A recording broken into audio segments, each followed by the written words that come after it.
السلام علیکم ناظرین، میں ہوں آپ کا میزبان عمار خان یاسر اور آپ دیکھ رہے ہیں زوم میڈیا۔ ناظرین، اس وقت پورے ملک کے اندر کرونا وائرس کی وجہ سے ایک ہنگامی صورتحال ہے۔ لاک ڈاؤن کی وجہ سے جو وہ تعلیمی ادارے، مدارس اور دیگر چیزیں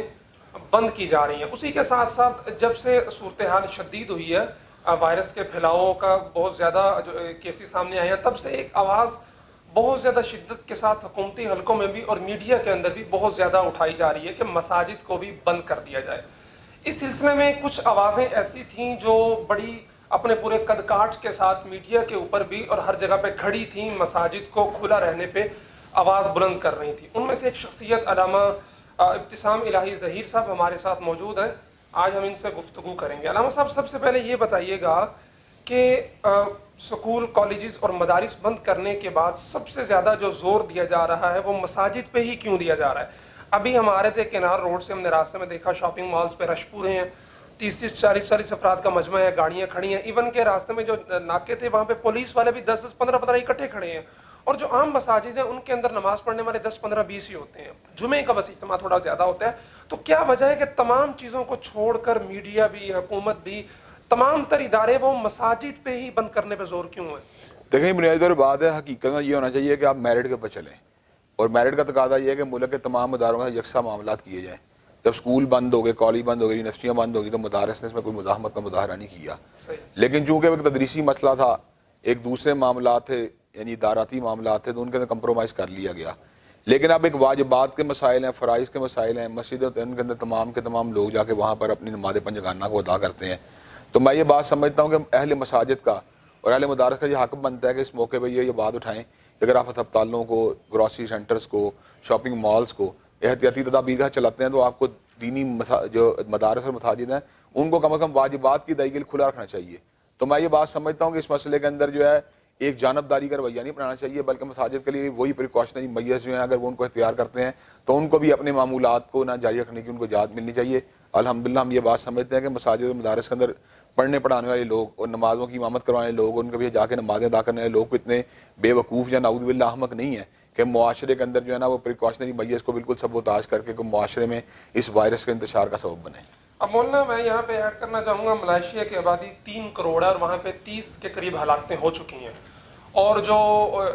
مریض ہیں وہاں پہ وہ 3000 کے قریب ہیں۔ پاکستان کی آبادی 20 کروڑ ہے اور ہلاکتیں 6-7 ہیں، اور جو مریض ہیں وہ 1500 کے قریب ہیں۔ ملائیشیا کے اندر اس وقت جو نماز کی صورتحال ہے وہ کم از کم 2 فٹ کا فاصلہ رکھ کے مسجدوں میں نمازیں ہو رہی ہیں۔ مسجدوں سے باہر انہوں نے وہ اسپیشل کیبلز بنائے ہوئے ہیں کہ اس کے اندر سے جب گزرتے ہیں وہ اسپرے ہوتا ہے، تو وہ جو وائرس کا جہاں پہ خطرہ بھی ہوتا ہے وہ فوراً مر جاتا ہے۔ تو یہاں پہ اس لیے بھی آوازیں میرا خیال ہے ہو رہی ہیں کہ یہاں پہ مسجدوں کے اندر ایسے انتظامات نہیں کیے گئے۔ نہیں، میں یہ بات سمجھتا ہوں کہ مسجد نے اپنے طور کے اوپر جس حد تک حفظان صحت کے اصولوں کو ملحوظات رکھنے کا تقاضے سے ان کو پورا کیا ہے۔ کئی مساجد میں یقیناً صابن کے ذریعے ابھی بھی طہارت کا انتظام کیا جا رہا ہے، صفائی کا انتظام کیا جا رہا ہے، لیکن کئی کا سینیٹائزر جو ہیں ان کو بھی استعمال کیا جا رہا ہے۔ میرے اپنے مرکز میں جمعہ ہوا ہے تو وہاں پر نوجوانوں نے اپنا جو ہے نا والنٹیئر لیول کے اوپر اس کام کو کیا کہ آنے والے لوگوں کو جو ہے نا انہیں سینیٹائزرز کا استعمال کروائے ہیں۔ تو میں یہ بات سمجھتا ہوں ایسی بات نہیں ہے۔ مساجد مدارس کے لوگ بھی اگر کسی ملک کے باشندے ہیں اس بات کو سمجھتے ہیں کہ اگر وائرس سے بچنے کے لیے کوئی احتیاطی تدابیر استعمال کی جا رہی ہیں ان میں کوئی حرج والی بات نہیں، لیکن اس کا ساتھ ساتھ ان کا اس بات کا پورا یقین ہے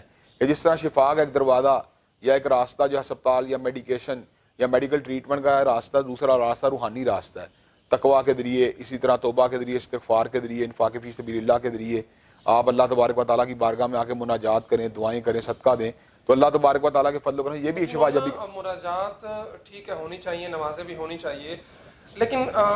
یقیناً اللہ مسجد میں ہے تو وہ گھر میں بھی ہوگا۔ مسجد کی بجائے گھر میں نماز پڑھ لی جائے، مسجد کی بجائے گھر میں مناجات کر لی جائیں تو وہ مناسب نہیں۔ میں یہ بات سمجھتا ہوں کہ گھر میں مناجات جو ہے نا وہ عام طور پہ نوافل سنتوں کے لیے تو ظاہری بات یہ ہے کہ ان کا ایک اچھا مقام یہ ہے کہ ان کو گھر میں ادا کیا جائے، ویسے خواتین کی نماز بھی گھر کے اندر پڑھنا بہتر ہے، لیکن جہاں تک تعلق ہے کہ مرد کو بلا عذر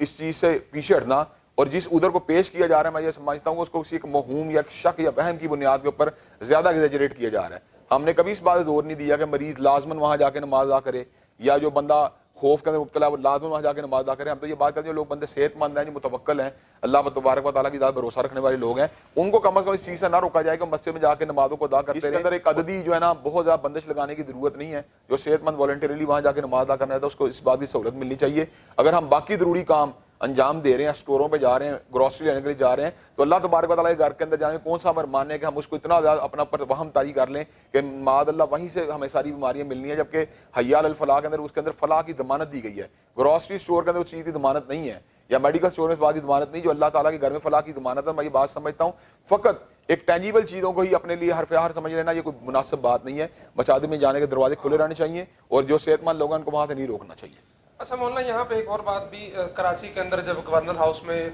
جو تمام مسالک کے علماء کا اجتماع ہوا, انہوں نے بھی بعد میں صدر مملکت کی کانفرنس کے ذریعے جو اجتماع ہوا مفتیان کرام کا, پھر جامعۃ الازہر سے, پھر سعودیہ کے تمام علماء اس پہ ہو گئے تھے اگری کہ 3 سے 5 لوگ ہی کریں, لیکن صرف 2 آوازیں ایسی تھی بہت زیادہ جو زور و شور کے ساتھ کھڑی تھی, ایک مفتی منیب صاحب کی اور ایک آپ کی, جو کہہ رہے تھے کہ کسی صورت میں مساجد کو بند نہیں کرنا چاہیے. تو کیا وجہ ہے کہ عرب کے علماء کے ساتھ آپ کی ایک جذباتی وابستگی بھی ہے؟ آپ کے والد صاحب بھی شہید یہاں ہوئے, اللہ ان کی قبر پہ کروڑوں رحمتیں نازل فرمائے, ابھی ان کی برسی گزری ہے, تو ان کے ساتھ ایک آپ کی جذباتی وابستگی ہے عرب کے علماء کے ساتھ. آپ کے والد صاحب بھی جنت البقیع میں مدفون ہیں, انہوں نے بھی کہا کہ ٹھیک ہے حرم بند کر دیا, مسجد نبوی بند کر دیا, لیکن آپ پورے قد کے ساتھ کھڑے رہے اور ڈٹے رہے کہ مسجدیں بند نہیں ہوں گی. تو اس کی وجہ دیکھیں جی, پہلی بات میں ضمنی طور پہ کہنا چاہتا ہوں, برسی تو آپ کو پتا ہم مناتے نہیں ہیں, بہرحال ان کا جو جس مہینے میں وہ تھا بہرحال وہ وقت بھی گزر گیا ہے. میں یہ بات یہاں پہ ایڈ کرنا چاہتا ہوں کہ میں یہ سمجھتا ہوں کہ دنیا کے اندر کبھی بھی ایسا نہیں ہوا کہ کسی فقہی مسئلے کے اندر اگر آپ کسی کی رائے سے متفق نہ ہوں تو صرف اس بنیاد کے اوپر اس کا جو ہے نا اتباع اختیار کر لیا جائے, اس کی پیروی اختیار کر لی جائے کہ وہ آپ کے آئیڈیل ہیں یا آپ کے جذباتی بستگی ہے. ٹھیک ہے, علماء عرب کے علم کے بھی قائل ہیں, ان کے تفقہ بھی کے بھی قائل ہیں, ان کی اجتہادی صلاحیتوں کے بھی قائل ہیں, لیکن ہم یہ بات سمجھتے ہیں اس موقع کے اوپر جو فیصلہ کیا گیا ہے در حقیقت وہ علماء کی آراء کی ریفلیکشن نہیں ہے, بلکہ چونکہ وہاں پہ ایک اتھارٹیرین سسٹم ہے, وہاں کے اوپر ایک بادشاہت ہے اور اس کے اوپر ایک ایسی ہرارکی ہوتی ہے جہاں پہ اپنی رائے کو اس انداز کا آگے نہیں بڑھا سکتے جس انداز میں کسی ایک جمہوری یا سیاسی آزادی والے ملک میں بڑھا سکتے ہیں. تو میں یہ بات سمجھتا ہوں فقط ایک وہاں پہ شاہی آرڈر کو یا جو چیز ایک رائج ہے اس کی بنیاد پہ اس بات کا تخمینہ لگانا کہ یقیناً وہ تمام علماء ایک کولیکٹیو رائے کی ریفلیکشن ہوگی, میں یہ بات سمجھتا ہوں یہ جو ازمپشن تو ہو سکتی ہے لیکن حقیقت سے اس کا تعلق نہیں ہے. یقیناً وہاں بھی ایسے علماء موجود ہوں گے, یہ الگ بات ہے کہ ان کی رائے اس انداز میں باہر نہیں آ سکتی جس انداز میں ہم یہاں پہ رائے دے سکتے ہیں. تو میں یہ بات سمجھتا ہوں ہم نے فقہی اعتبار سے اگر ان سے اختلاف کیا ہے, اپنے ماحول کو مدد رکھ کے بھی کیا ہے اور اس بات کے تناظر کے اندر بھی کیا ہے کہ اگر مسجدوں کو بند کر دیا گیا تو گویا ہم صرف ایک بات کے اوپر یقین رکھ رہے ہیں کہ شفا کے ٹینجیبل ذرائع تو موجود ہیں لیکن روحانی ذرائع موجود نہیں ہیں, جو بات کتاب و سنت سے مطابقت نہیں رکھتی. صحیح جی. مولانا صاحب کا جو بنیادی ہے وہ یہی ہے کہ علماء عرب تو ہمارے لیے حجت نہیں ہے, ہمارے لیے حجت تو کرونا حدیث ہے. مولانا ایک اور چیز بڑی چل رہی ہے آج کل کے, آپ کیا سمجھتے ہیں کہ جو کرونا وائرس ہے یہ وبا ہے یا کوئی سازش ہے؟ مختلف قسم کی تھیوریز اس وقت پوری دنیا کے اندر چل رہی ہیں, خصوصاً پاکستان تو ویسے آپ کو پتہ ہے ہر چیز کے اندر سازشی تھیوریاں نکالتے ہیں. تو آپ کی نظر میں کرونا وائرس ہے کیا بنیادی طور پہ؟ دیکھیں یہ میں یہ بات سمجھتا ہوں کہ سازش یا غیر سازش کی بحث جو ہے نا اس وقت اتنی میانی ہے, اس لیے نہیں ہے کہ حقیقت کی دنیا کے اندر اس کو جو ہے نا باقاعدہ طور پر دیکھا جا سکتا ہے, اس کی اسیسمنٹ کی جا سکتی ہے, اس کی معلومات حاصل کی جا سکتی ہیں کہ دنیا بھر کے لوگ اس کی لپیٹ میں ہیں. تو میں یہ بات سمجھتا ہوں وبائیں کوئی تاریخ میں پہلی مرتبہ نہیں آئیں, طاعون کی وبائیں بھی آتی رہیں, دیگر کئی بیماریوں کی وبائیں پھوٹی ہیں, خسرے کی وبا پھوٹی, چیچک کی وبا پھوٹی, ہر وبا اپنے اپنے عہد کے اندر لوگوں کا نقصان بھی کرتی رہی, پھر بعد میں اللہ تبارک و تعالیٰ اس سے نکلنے کے راستے بناتے رہے, میڈیسن بھی اس کے لیے ایجاد ہوتی رہی. تو میں یہ بات سمجھتا ہوں جو ہمارے اسلاف تھے انہوں نے جو اس موقع پہ وباؤں کے موقع پہ طرز عمل اختیار کیا اور اس میں ہمارے لیے رہنمائی والی باتیں موجود ہیں. ٹھیک ہے انہوں نے احتیاطی تدابیر کو اختیار کیا اور عین ممکن یہ ہے کہ انہوں نے ان تمام چیزوں کو جو ہے جو آج کل میڈیکل یا کیور کے تناظر میں کی جاتی ہے ان کا بھی اختیار کیا ہو, لیکن ہمیں کوئی ایسی نظیر نہیں ملتی کہ مساجد کو بند کر دیا گیا ہو, دینی آپ کے فرائض یا واجبات کو موقوف کر دیا گیا ہو. ہم یہ بات سمجھتے ہیں عمل جاری و ساری رہنا چاہیے اور اس کے اندر جو ہے نا صرف اور صرف جو ہے نا اس بنیاد کے اوپر کہ مساجد کے اندر اس وہم کے ساتھ نہ جانا کہ صحت مند آدمی وہاں سے مریض ہو کے آ جائے گا. میں یہ بات سمجھتا ہوں یہ ازمپشن جو ہے نا در حقیقت اس روحانی تصور کے خلاف ہے کہ مسجد دارالرحمہ ہے. مجھے ابھی سے ایک اور بات یاد آ گئی کہ WHO نے, ورلڈ ہیلتھ آرگنائزیشن نے خصوصی اعلامیہ جاری کیا تھا کہ کرنسی نوٹ جو ہے وہ سب سے زیادہ ذریعہ ہے کرونا وائرس کے پھیلنے کا, اور اس کے ذریعے بہت جلدی پھیلتا ہے اور بہت زیادہ پھیلتا ہے. تو کیا وجہ کرنسی نوٹ نہیں بند کیے جا رہے؟ پوری ملک میں کاروبار چل رہا ہے, اسی سے پیسے لیے جا رہے ہیں, دیے جا رہے ہیں, ہر دکان پہ لوگ ویسے ہی کھڑے ہیں بغیر کوئی اکوپمنٹس کے, تو نمازوں پہ ہی کیوں؟ میں یہی بتانا چاہ رہا ہوں کہ نہ جانے کیا وجہ ہے کہ اس کے اندر میرٹ کا خیال نہیں کیا جا رہا. میں تو پہلے ہی بات کی ہے جو دیگر اداروں میں میرٹ بنایا گیا وہی مساجد کے بنانا چاہیے. اگر دیگر ادارے پریکاشنری میئرز کو لے کر اپنا معاملہ چلانے کی پوزیشن میں ہیں تو مساجد کو بھی یہ پروویژن ملنی چاہیے. اور میں یہ بات سمجھتا ہوں انشاءاللہ ثم انشاءاللہ اگر ہم مساجد کے ساتھ جو ہے تعلق کو مضبوط کریں گے, صحت مند لوگوں وہاں جا کے نمازیں پڑھیں گے, دعائیں کریں گے, تو یقیناً اللہ تبارک و تعالیٰ ان آفات کو جلد ٹال. بات پھر وہی ہے مولانا کہ بینک کھلے ہیں, پیسے آ رہے ہیں, تو مسجدیں ہی کیوں بند کی جا رہی ہیں؟ میں یہی کہنا چاہ رہا ہوں کہ اس وقت ترجیحات کی بات ہے کہ بعض لوگوں نے ترجیحی اعتبار سے چیز زیادہ ہے میں اس کو بند کرنے پہ تیار نہیں. ہسپتال جو کہ ہر ایک کو پتا ہے کہ لائف ڈیتھ کا مسئلہ ہے تو ہسپتال کوئی نہیں بند کرے گا. بینکوں کا مطلب ہے کہ لوگوں کو پتا ہے کہ یہاں سے لین دین ہونا ہے اس لیے اس کو بھی بند نہیں کیا جائے گا. گروسری اسٹور کا پتہ لوگوں کو یہاں سے گروسری لینی ہے, ضرورت کی اشیاء لینی ہے, اس لیے اس کو بھی بند نہیں کیا جائے گا. مساجد کو اس لیے بند کیا جا رہا ہے معاذ اللہ ثم معاذ اللہ, ہماری یہ پرسیپشن بن گئی ہے کہ یہاں سے شفا نہیں ملنی, یہاں سے رحمت نہیں ملنی, یہاں سے ہم نے فلاح کو لے کے نہیں آنا. اگر ہماری پرسیپشن اتنی ہی مضبوط ہو مسجد کے بارے میں بھی کہ جس طرح آپ کے دیگر معاملات اور دیگر ضروریات کے مراکز کھلے ہیں تو اللہ تبارک و تعالیٰ تعلق کا مرکز ہی کھلا رہنا چاہیے. تو میں سمجھتا ہوں کوئی مسئلہ بند کرنے کی بات نہ کرے. یا میں ایک بات اور بھی ایڈ کرنا چاہوں گا کہ دنیا کے اندر چائنا ہو یا امریکہ ہو یا انگلستان ہو, وہ ٹینجیبل ذرائع کو استعمال کرتے ہوئے وبا سے لڑنے کی کوشش کر رہے ہیں, اس سے نجات حاصل کرنے کی کوشش کر رہے ہیں. تو سوچنے کی بات ہے, میں بحیثیت مسلمان اگر فقط انہی ذرائع پہ اکتفا کرنا چاہتا ہوں جو ذرائع جو ہیں مغرب کے لوگ اختیار کر رہے ہیں, تو پھر اس کا مطلب یہ ہے کہ میرے ایمانیات, میرا توکل, میرا قضاء و قدر کے اوپر ایمان, وہ تو میرے لیے کوئی ایسی چیز نہیں ہے جو میری زندگی پر ملک میں تو اثر انداز ہو ہے کہ ہمارے جو دوسرے صحت کے ذرائع ہیں وہی پورے نہیں ہیں, تو کم از کم جو ہمارا ایک راستہ ہے مسجد بالکل بالکل. ہاں, تو خدا رہنا میں تو اس بات پر آپ کو پتا اصرار کرتا ہوں, اس پہ پورا زور دیتا ہوں کہ مسجد کے ساتھ جو ہمارا تعلق جو ہے نا اس کو بند کرنے کی کوئی بھی کوشش نہیں ہونی چاہیے. اس کو یہ ہے کہ آپ کو پتہ ہے وباؤں کے اندر ہم نے اس بات کو بہت محسوس کیا ہے کہ جہاں آئسولیشن کو اختیار کیا گیا, جہاں سوشل ڈسٹینسنگ کو اختیار کیا گیا, وہاں بھی کہیں شاہ چارلس بیمار ہو گیا, کہیں پہ کسی ملک کا سربراہ بیمار ہو گیا, کسی ملک کا سربراہ کی بیوی بیمار ہو گئی. اس کا مطلب یہ ہے کہ آپ جتنی مرضی احتیاطی تعبیر کر لیں, جب اللہ تبارک و تعالیٰ کا امر آ جائے گا تو آپ اسے بچ نہیں سکتے. تو سب سے بڑی پناہ اس وقت نہ آپ کے گھر ہیں, نہ آپ کا خاندان ہے, نہ آپ کے دوست ہیں, نہ آپ کے تعلق دار ہیں, نہ آپ کے رشتے دار ہیں. اصل پناہ تو اللہ تبارک و تعالیٰ کی پناہ ہے. تو اس کی پناہ کے لیے ہمیں مسجد سے بہتر کون سی جگہ حاصل ہو سکتی ہے؟ ویسے تو الحمدللہ اللہ تبارک و تعالیٰ کی پناہ ہر جگہ موجود ہے, لیکن مساجد میں بار بار جانے کا مقصد در حقیقت ایک لحاظ سے اللہ کے سامنے اپنی عاجزی کا اظہار کرنا, اپنی نیاز بندی کا اظہار کرنا, اپنی بندگی کا اظہار کرنا ہے کہ اللہ ہم تیرے غلام ہیں, تیری بارگاہ بار بار آ رہے ہیں, تو تو ہمارے سے اس وبا کو ٹال. اچھا مولانا, جب یہ کرونا وائرس چل رہا ہے, مسلمان اللہ کے حضور گڑگڑا رہے ہیں, التجائیں کر رہے ہیں, دعائیں مانگ رہے ہیں, تو کیا بحیثیت ایک مسلمان ہمیں صرف مسلمانوں کے لیے دعا مانگنی چاہیے کہ یا اللہ مسلمانوں کو اس سے محفوظ فرما, یا بطور ایک انسان پوری انسانیت کے لیے دعا گو ہونا چاہیے کہ یا اللہ پوری انسانیت کو اس وائرس سے نجات عطا فرما؟ میں یہ بات سمجھتا ہوں کہ اس موقع کے اوپر جو ہوتے ہیں, جس وقت ایک وبا جو ہے افاقی حیثیت اختیار کر جائے اور عالمگیر حیثیت اختیار کر جائے, تو اس موقع پہ ہمیں مسلمانوں کے ساتھ ساتھ باقی دنیا بسنے والے دیگر انسانوں کے لیے بھی دعا مانگنی چاہیے کہ اللہ تبارک و تعالیٰ جمیع انسانیت کو اس سے عافیت عطا فرمائے. اس لیے کہ اس موقع کے اوپر جو ہے نا جس وقت اس حد تک بات بڑھ جاتی ہے, ہمیں اس وقت صرف اہل اسلام کے بچاؤ کے بارے میں نہیں سوچنا چاہیے, بلکہ انسانی ہمدردی کی بنیاد کے اوپر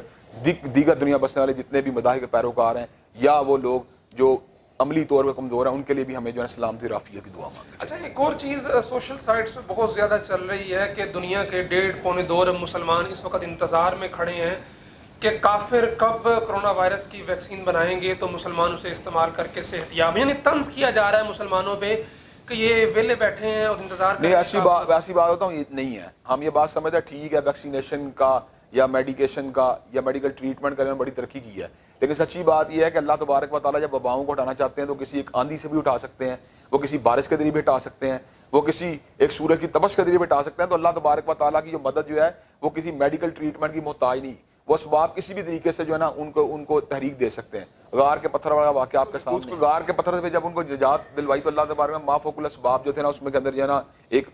راستہ پیدا کر دیا. تو اللہ تبارک و تعالیٰ کی مدد کو اسباب کی محتاج نہیں ہے. اور کئی مرتبہ ایسا بھی ہوتا ہے کہ اللہ تبارک و تعالیٰ میڈیکل کسی نہ کسی انوینشن کے ذریعے بھی اس کے نکلنے کا ایک راستہ بنا دیتے ہیں. اور جب یہ راستہ بناتے ہیں میں سمجھتا ہوں یہ بھی کو اللہ تبارک و تعالیٰ کے عطا کردہ علم ہی کے ذریعے راستے بنتے ہیں, اور اس کے اوپر کسی ایک قوم کی یا کسی ایک مذہب کی اجارہ نہیں ہوتی. کیونکہ اگر آج امریکہ میں کوئی ریسرچ سینٹر موجود ہے یا کوئی انگلستان میں کوئی ریسرچ سینٹر موجود ہے, جرمنی ریسرچ سینٹر موجود ہے, تو اس میں کام کرنے والے کسی ایک مذہب کے پیروکار لوگ نہیں ہیں, وہ جمیع مذاہب کے پیروکار لوگ ہیں, مسلمان بھی وہاں پہ کام کر رہے ہیں. تو میں یہ بات سمجھتا ہوں اس کے اندر تمام لوگ اپنے اپنے پوٹینشل کے مطابق کنٹریبیوٹ کرتے ہیں, اور کئی مرتبہ اللہ تبارک و تعالیٰ ان وباؤں سے ان بیماریوں سے نکلنے کا کوئی میڈیکل راستہ بناتے ہیں. لیکن بہرحال اللہ تبارک و تعالیٰ کی مدد جو ہے کوئی میڈیکل ریسیپی کی محتاج نہیں, اللہ تبارک و تعالیٰ کے پاس مدد کرنے کے کئی اور ذرائع موجود ہیں. آخر میں ایک سوال کا جواب دیجیے گا کہ جو لوگ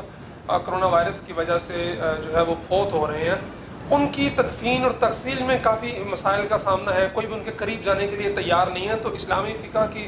اسلام کی روح سے قرآن و حدیث ہماری کیا رہنمائی کرتا ہے کہ ایسے معاملات میں کیا کرنا چاہیے ان کی تغسیل و تدفین کے لیے؟ دیکھیں میں اس میں بڑا شرح صدر سے آپ کے سامنے یہ بات رکھوں گا کہ جس طرح ایک زندہ پیشنٹ کو آپ کا ڈاکٹر اپنی حفاظتی تدابیر کو استعمال کر اٹینڈ کرتا ہے, اسی طرح میت کا بھی آپ کے اوپر حق ہیں. اس کی تغسیل ہو, اس کا پراپر غسل ہو, دستانے آپ پہن لیں, آپ اس کے اندر کوئی ایسے جوتے استعمال کر لیں جو آپ کو سمجھتا ہے جس سے آپ وائرس سے بچ سکتے ہیں, کوئی ایسا ماسک پہن لیں, یا ایون اگر آپ یہ کام بھی نہیں کر سکتے ڈسٹینس کے جو شاور ہوتے ہیں ان کو استعمال کر لیں. ڈسٹنٹ شاورز کا استعمال کرتے ہوئے آپ ان کی جنازہ تطہیر کا انتظام کریں اور باقاعدہ طور پر ان کی تجہیز و تکفین اسی انداز میں ہونی چاہیے جس طرح کسی ایک مسلمان کی ہوتی ہے. ایک بیماری کا ان کو اتنا بڑا اسٹگما کے اندر ان کے اوپر لگا دینا کہ ان کے بنیادی جتنے بھی حقوق ہیں وہ ان کے تلف کر لیے جائیں اور میت کو بالکل جو ہے ایک اللہ معاف کر جیسا ایک ڈسٹ بن کے اندر پھینکنے والا حساب کر دیا جائے. میں یہ بات سمجھ رہا ہوں میت کا بڑی زیادتی والی بات ہے. جنازے اور ان کی تغسیل اور ان کی تدفین کے لیے اچھے انداز میں انتظام کرنے چاہیے اور اس کے اندر جو ہونے والی جو بھی کوتاہی ہے اس کے نتیجے کے اندر یقین کریں معاشرے کے اندر ایک نئے خوف کی لہر پیدا ہو رہی ہے